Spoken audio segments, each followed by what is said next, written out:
Olá, tudo bem? Professor Sidney. Nessa aula a gente vai falar sobre as rebeliões do período colonial. Com a crise da economia açucareira, aconteceu a mineração no Brasil como a gente viu em algumas aulas anteriores. Isso fez com que várias pessoas saíssem das várias regiões do Brasil, assim como também de Portugal, para as regiões que conhecemos como Minas Gerais e Goiás, pois lá é onde tinha maior incidência de minérios, assim como ouro, prata e outros minérios em geral. É importante a gente pensar que com muitas pessoas que estavam nessas regiões, Goiás e Minas, a exploração do minério estava muito grande, principalmente do ouro. Por conta disso, a corte portuguesa começou a criar o quê? Criar impostos como forma de cobrar dessas pessoas que estavam encontrando ouro.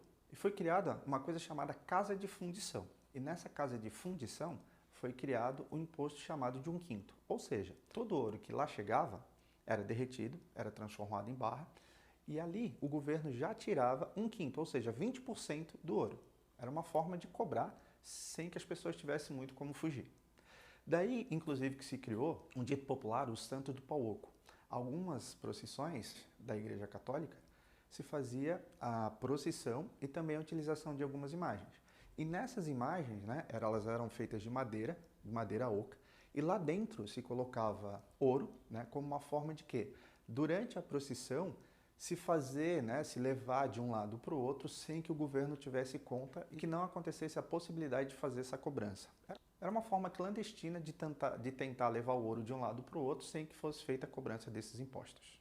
Só que é importante a gente pensar num detalhe, que muita gente que foi para essas regiões para fazer a exploração do ouro, eles não se preocupavam com a questão da alimentação, não estava mais tendo a preocupação com a criação de gado, com a criação de animais para a questão de alimentação. Isso fez com que gerasse um outro problema. Então, olha só, a gente já estava com a situação da cobrança de impostos, a falta de alimentos, e isso tudo vai gerar o que a gente chama de rebeliões do período colonial. E em seguida a gente vai ver algumas dessas rebeliões e um pouquinho das características de cada uma delas. Insurreição Pernambucana. O que foi isso? Foi um conflito de colonos portugueses com os holandeses que estavam aqui no Brasil. Os holandeses cobravam pesados impostos, o que acabava irritando os colonos portugueses.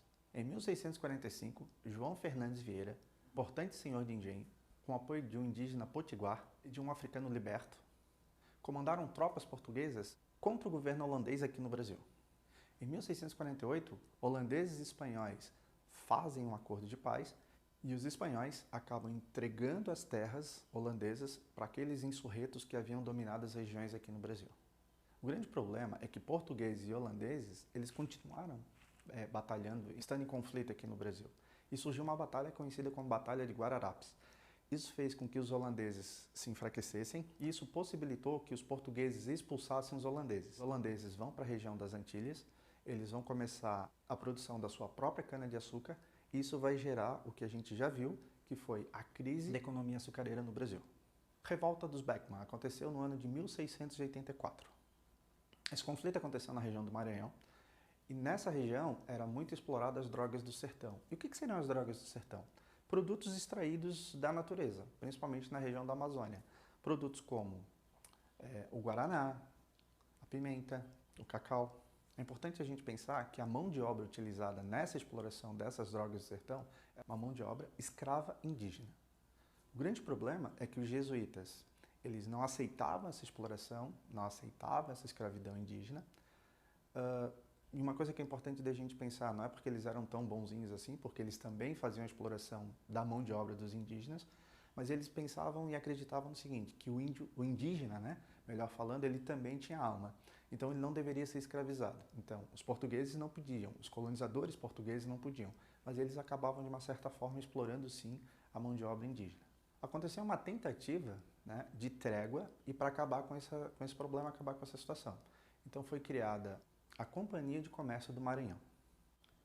E o que essa companhia pretendia? Ela falava mais ou menos o seguinte, olha, vocês colonos, vocês deixam de fazer a exploração da mão de obra indígena, nós vamos vender para vocês africanos, então vocês vão poder utilizar a mão de obra, vocês não vão ficar sem mão de obra, a gente vai vender produtos, aqueles produtos que vocês necessitam a baixos custos, a baixos preços, e o que vocês estão produzindo nós vamos fazer a compra. Tá? Então isso que ficou acordado nessa companhia.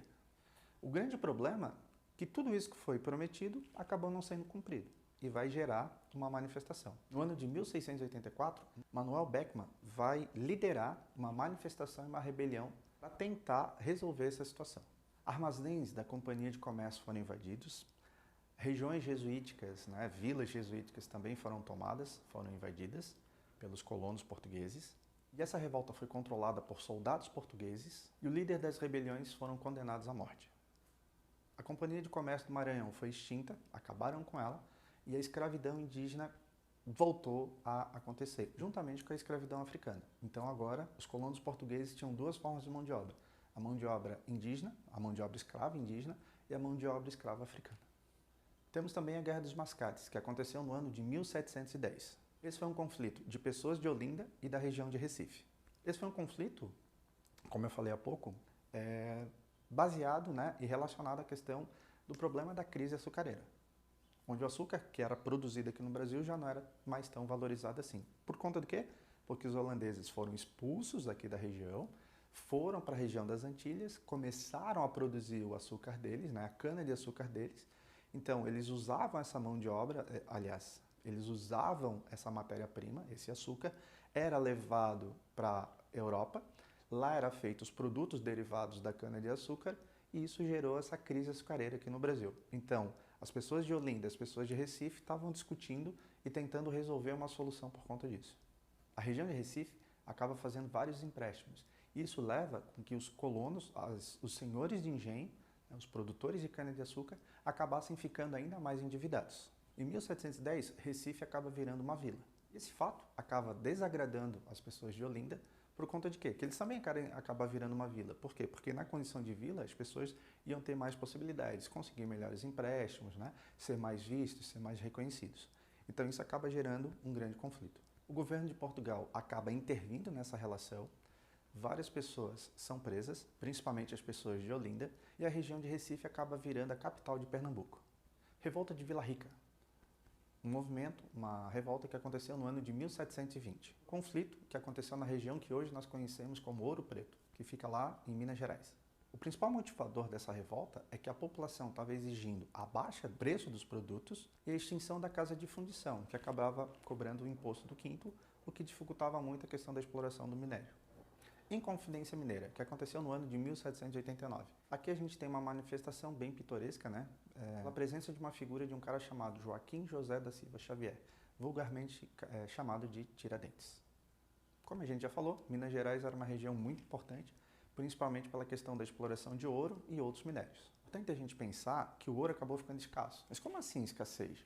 Porque tenta imaginar, na época, a exploração de ouro era completamente diferente como se faz hoje.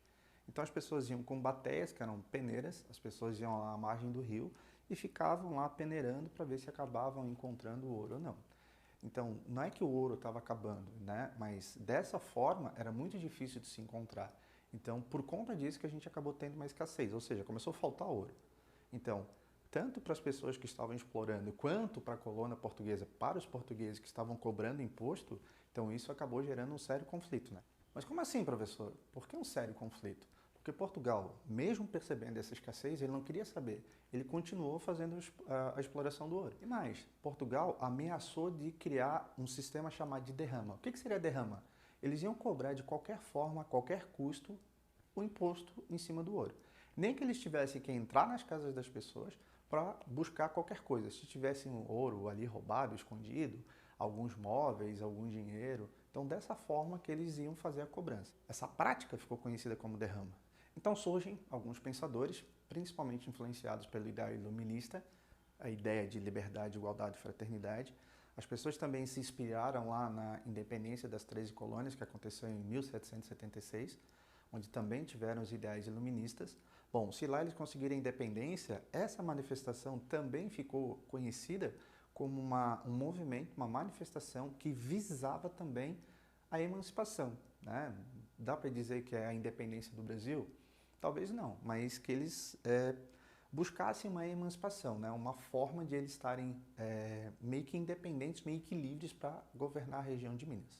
O grande problema é que um dos inconfidentes, ou seja, uma dessas pessoas que estavam participando desse movimento, ele acabou fazendo o quê? Acabou entregando todo o movimento que estava se fazendo de revolta, de talvez rebelião, A corte portuguesa logo interviu, fez a prisão, né, aprisionou vários desses intelectuais que estavam participando do movimento.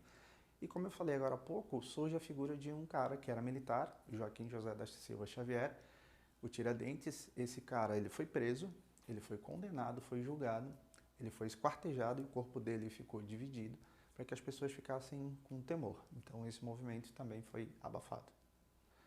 Por fim, a gente tem a Conjuração Baiana, que aconteceu no ano de 1798. Diferente da Inconfidência Mineira, que foi criado, né, que surgiu, que partiu da elite que existia em Minas Gerais, aqui, na região da Bahia, foi um movimento que surgiu da classe popular, a classe dos menos favorecidos. E o que essas pessoas queriam? Para variar, pagar menos impostos e que os produtos tivessem os seus preços reduzidos, para que eles tivessem uma condição melhor de vida. Assim como a Inconfidência Mineira, surgiram pessoas que lançaram as ideias do iluminismo, liberdade, igualdade e fraternidade, então para melhorar a situação da população. E assim como as outras manifestações, a corte portuguesa também ficou sabendo, as pessoas que estavam liderando foram presas, muitas fuziladas em praça pública. E mais uma vez, mais um movimento, né, mais uma rebelião do período colonial foi abafado e levado ao fim. Espero que tenham gostado. Até a próxima, a gente se vê.